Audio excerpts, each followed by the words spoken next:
You will have to jump off a cliff just knowing that you will not crash.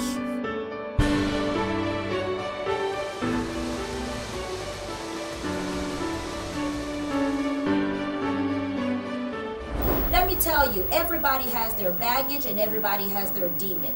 So you might as well deal with your own demon and everything will work out fine. If you're not in control of your emotions will be in control of you.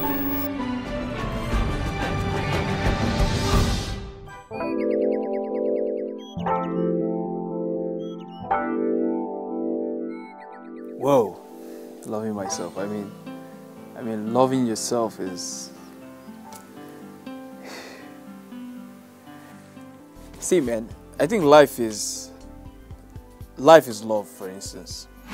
Well, first off, right, I will tell you, I really do love myself. I do. I mean, I have no choice. Yeah, I do love myself. I love myself, yeah. I mean, that's why you have to consistently grow every day and be better than what you are yesterday. Loving yourself is accepting who you are, or for what you are, what you have, and basically everything about you. Is knowing yourself what? Like accepting who you are. I think that's like that's the first step you have to take. So I think loving myself has to do with my growth, my ambition, my trade, you know, it has to do with family as well. Now, what it takes to love yourself, it's accepting everything around you. It's being comfortable in your own skin, with your skeletons and whatnot. So people who don't love themselves have this issue of either inferiority complex, they don't know what they're worth, they don't know how to be contented with what they have, they want to live other people's dreams and lives. Begin your day with love, like wake up in the morning, look at yourself at the mirror, probably say, I'm really beautiful, like just begin your day with love, breathe love, like love conquers all, just keep loving. Okay, if I have to put a check on myself, I think I smell differently every day. So that was a joke. But I like feeling good. So my point of view as to why people have issues loving themselves, it could be low self-esteem, it could be upbringing, it could be different things. They probably will have had a rough childhood, it might be that, or they might have had a good childhood. Then all of a sudden things went bad. Okay, people don't love themselves because they haven't discovered who they are. They don't know their self-worth. They've not accepted themselves, their flaws. And that's succeeding, you know? And you can't say you really love yourself and be self-centered or selfish. That's not. It has to do with you. Like, if things keep happening to you, keep going wrong, it's the mind. You just wake up one morning, like I just woke up one morning and I'm like, it's okay. I have to focus on myself. I think if people can actually, you know, get to that part of your life and realize that every mistake, every single tragedy, whatever it is molding you up to who you are. And if you can accept it and appreciate it, I think you will find that love indeed is actually a great thing, and you will start loving yourself.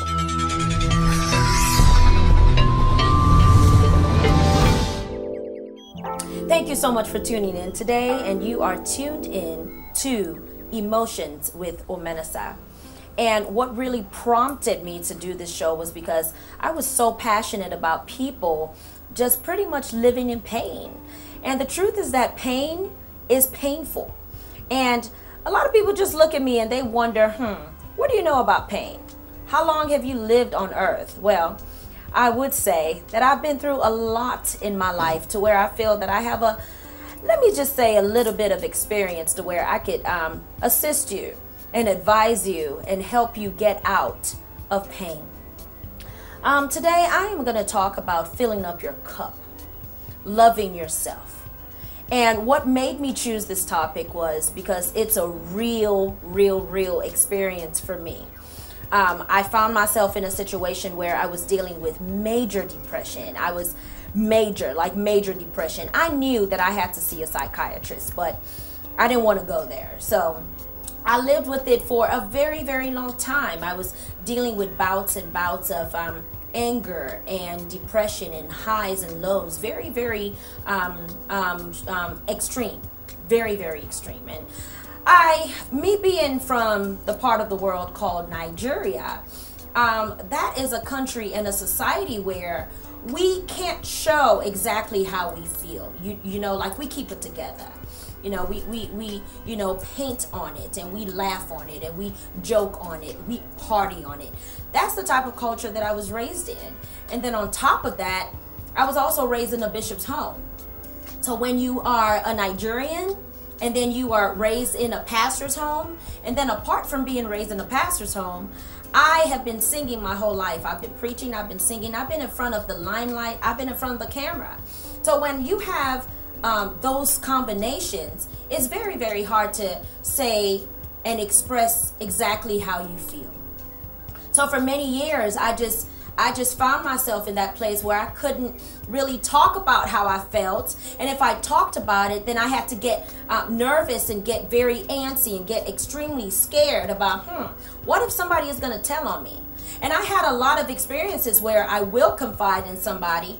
I remember when I actually told somebody that I was attempting or that I was thinking about killing myself. I was younger then. I think I was a teenager then, and I had confided in somebody and I told them that, hey, I am really dealing with suicidal thoughts, and I had attempted it once by that time. And this person went on and told my parents, and my parents just didn't know how to handle it. You know, they were raised in church and they just didn't understand. Oh my God, how can you kill yourself? Kill yourself for what? So you mean that everything that we have been teaching you, you have not been hearing? So you mean that all the Bible that we have been giving to you, so all the love that we have been giving to you, they didn't understand. And a lot of parents are that way, and it's not their fault because they never went through that type of situation. They have been through things, but they hadn't been through things to the point that they would actually try to kill themselves. And every parent, when they hear that their child is attempting or wants to kill themselves, they would automatically think that it was them. Maybe they did something wrong. So if you are a parent and you're watching right now, it doesn't have anything to do with you. Maybe some factors in the home, maybe certain things around the upbringing of your child, maybe they added to where your child is emotionally. But your child attempting to kill themselves has absolutely nothing to you. Has absolutely nothing to do with you. That person has to take responsibility for where they are. So at that point, I was dealing with culture. I was a young lady being raised in America, but I'm being raised in a Nigerian home and in a Nigerian way, and I'm a pastor's child, and I'm a singer. I'm traveling all over the world, I'm singing, and so all of that prepares you to perform. All of that prepares you to act. I was a good actress. I mean, God forbid that I cried when I wanted to. God forbid that I laughed when I wanted to. I had to be on set 24/7. And so I got to this place in my life where I just couldn't take it anymore. And I found out that this was when my husband and I were trying for an IVF, because we had been married for a while, for about 4 or 5 years. And being an African, that's a no-go. You have to start popping out kids from the first year or from the 6 months, if that's possible. So this was about 4 or 5 years and no baby. Are you kidding? So we decided that we were going to try an IVF. And I remember that every time that we went to the hospital, I wasn't acting like a woman that had the opportunity of having a baby. I just didn't feel that, you know, I just didn't feel that happiness. I just wasn't happy about it. And my husband looked at me like you really must be crazy, because actually we had my parents were just so gracious enough, and they wanted to bless us financially with that IVF. So we didn't even have to think about the money. We didn't have to think about anything. All we had to do was just show up. That's all we had to do. We had to show up and take the tests and take the injections and take all of that. But I noticed that every time that we had a meeting or a consultation with the doctor, I was just angry. I was just angry, and I was just like, whatever. So one day I sat down by the staircase, and I would never forget it. I was just sitting down there on the stairs, and I just busted out crying. And I said, God, please forgive me, but I already hate these children. I wasn't even pregnant, but I already hated the children. I didn't like the children at all. I didn't like if there were going to be twins, if there were going to be triplets, if it was going to be one. I didn't like the child or the kids. I didn't like them. So I had to be honest with myself, and I called my mentor, Sam Oye. He's a pastor in Nigeria, and I remember calling him, and I was just like, something is wrong. I shouldn't be feeling this way. I should be feeling excited, you know. And he listened to me as he always does, but somewhere in my talking, I heard myself, and that was, I wasn't excited about becoming a mother because I felt that I was still a child. I felt that there were so many needs in my life as a woman, as a human being. I felt like there were certain needs in my life that were not yet met. I felt like a lot of my needs hadn't been attended to. So then now I'm gonna get pregnant, and then I'm gonna give again, because as a pastor, you give. As a singer, I've been giving, I've been singing, I've been traveling, I've been sleeping in hotels. As a wife, I've been giving, I've been cooking, I've been cleaning, I've been making love. I've been doing everything that a wife is supposed to do. As a Christian, I've been loving, I've been giving, I've been hugging, I've been, oh my gosh, when does it stop? When does somebody actually give to me?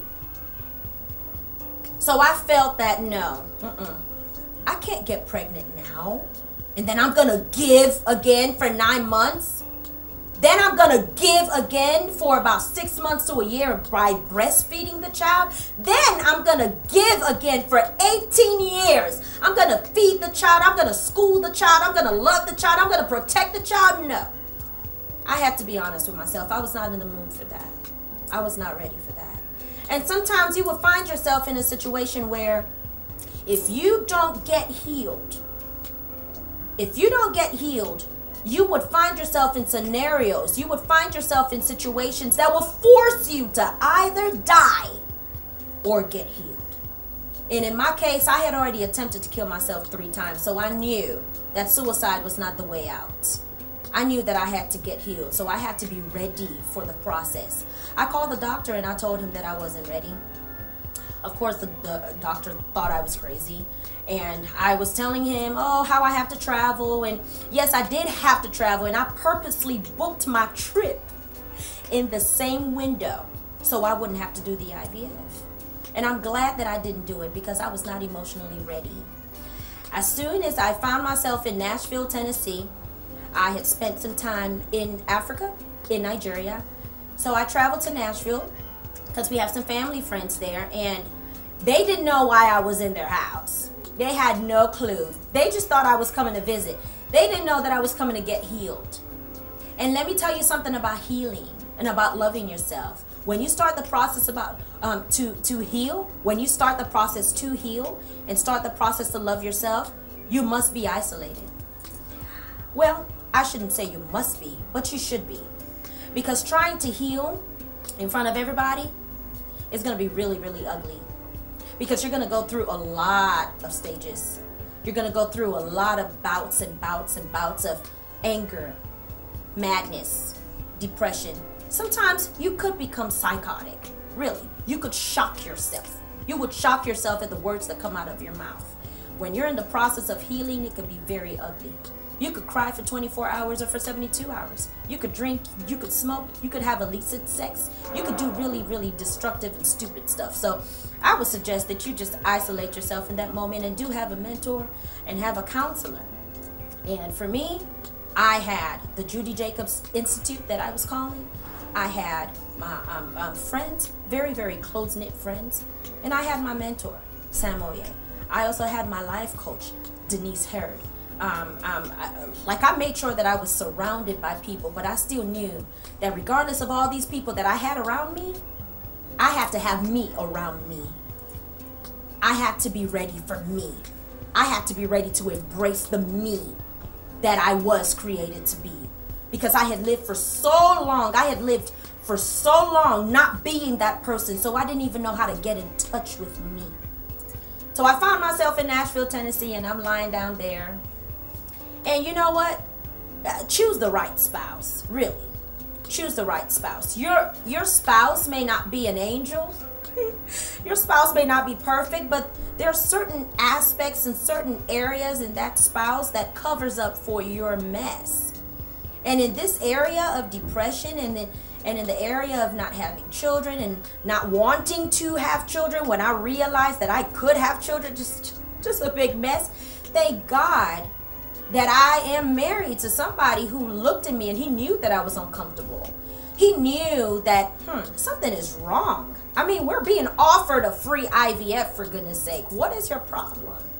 He woke me up in the middle of the night and he said that he just felt within his heart that I wasn't ready for the children, that I wasn't ready to love the children. And he said, so why don't you just go?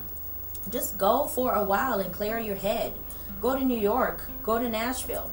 I was in Nigeria at the time, so he told me to leave the country. Just go and get yourself healed. And I thank God for that. So I found myself in Nashville, Tennessee, and when everybody was out working, when everybody was out hustling, I was laying in bed. I was laying in bed either sleeping, hallucinating, having a fever, being angry. But this time, I decided to feel the pain. I decided that I was not going to be singing and being a prima donna. I was not going to be in my stilettos. I was not going to be cute. I was not going to do ministry, preaching to people when I was dying. I was not going to do that. I was going to lay down in that bed and I was going to feel the pain. I was going to feel childhood hurts. I was going to feel disappointments. I was going to feel betrayals. I was going to feel that.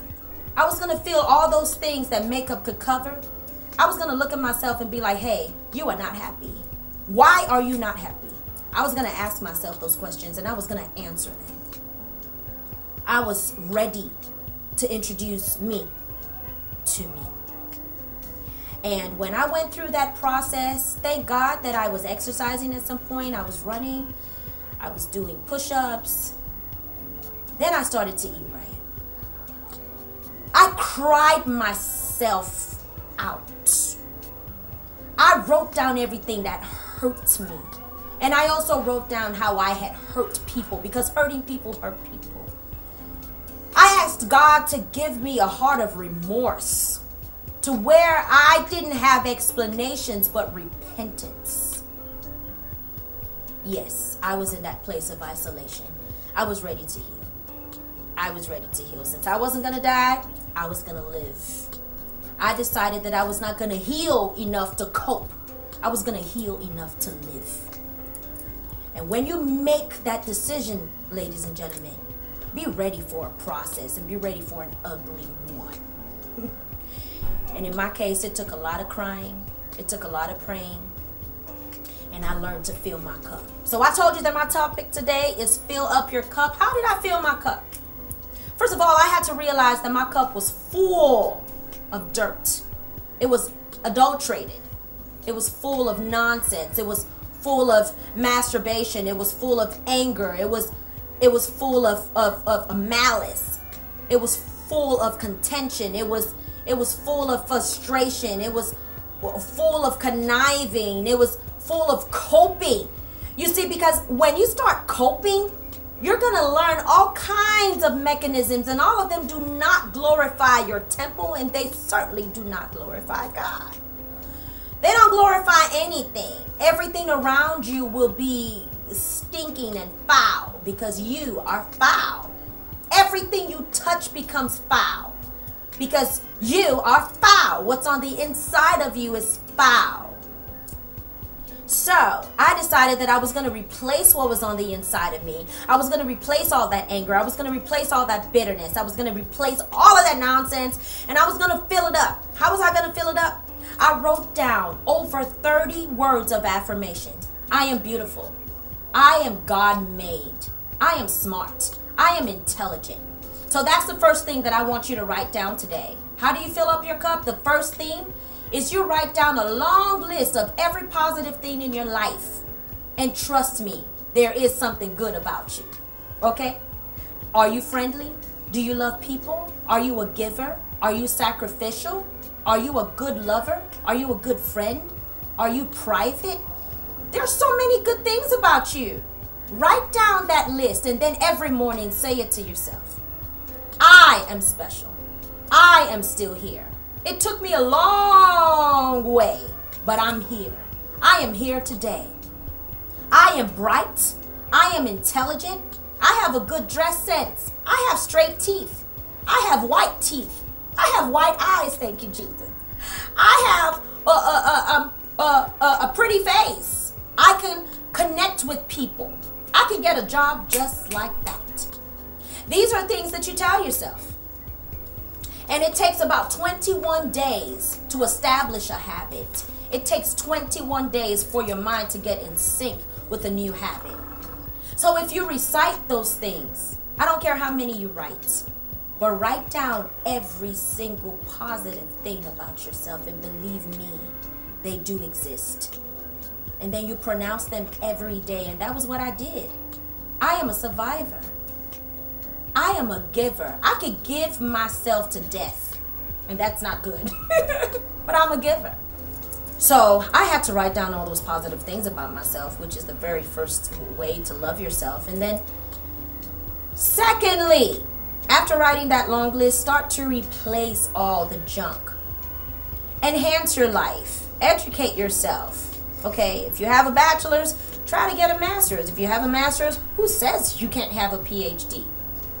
Explore, get some knowledge, be on the internet, learn, find out what is it that you really love to do. Like, what do you really love to do?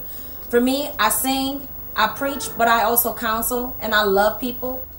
I love to help people. I love to counsel people. I just love to be there for people. So I decided that I was going to actually become a certified life coach. I was going to learn how to have proper time management. I was going to learn how to be a good counselor. I just wasn't going to be a counselor because I've been through something. No, I was actually going to learn the rudiments of how to help people. So another way of loving yourself would not just be to write down a long list of affirmations, but also educate yourself.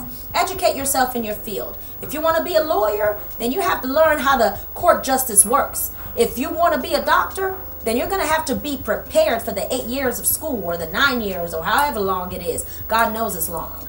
If you're going to be a talker, and if you're going to work on radio, and if you're going to be in journalism, if you're going to do something that has to do with communication, then for goodness sake, like, you're going to have to go to school and learn mass communication. You know, so enhance yourself in those aspects. And be very consistent. Like I said, it takes 21 days to actually form a habit. So if you are consistent with loving yourself, with telling yourself the truth, with saying no, please do not say yes when you know that you don't have that money and you still give them the money anyway. You know that you do not have but just $5 and you're running around trying to help everybody out and you are broke. No, stop it. Start to love yourself. Start to eat right. Cut out the sodas and caffeine and all of that. Eat right. Take care of your temple. Take care of your body. Sleep 8 hours a day. Drink water. Drink lots of water. Hydrate yourself. Hydrate your mind. Remember, everything is up to you. Pain is very painful. So why do you want to live in pain? Get rid of the pain. Fill up your cup today. Till next time.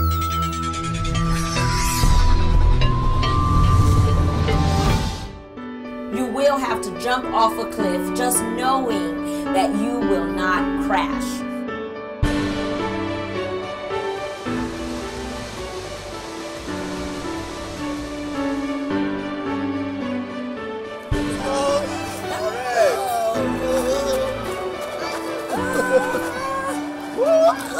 If you're not in control of your emotions will be in control of you.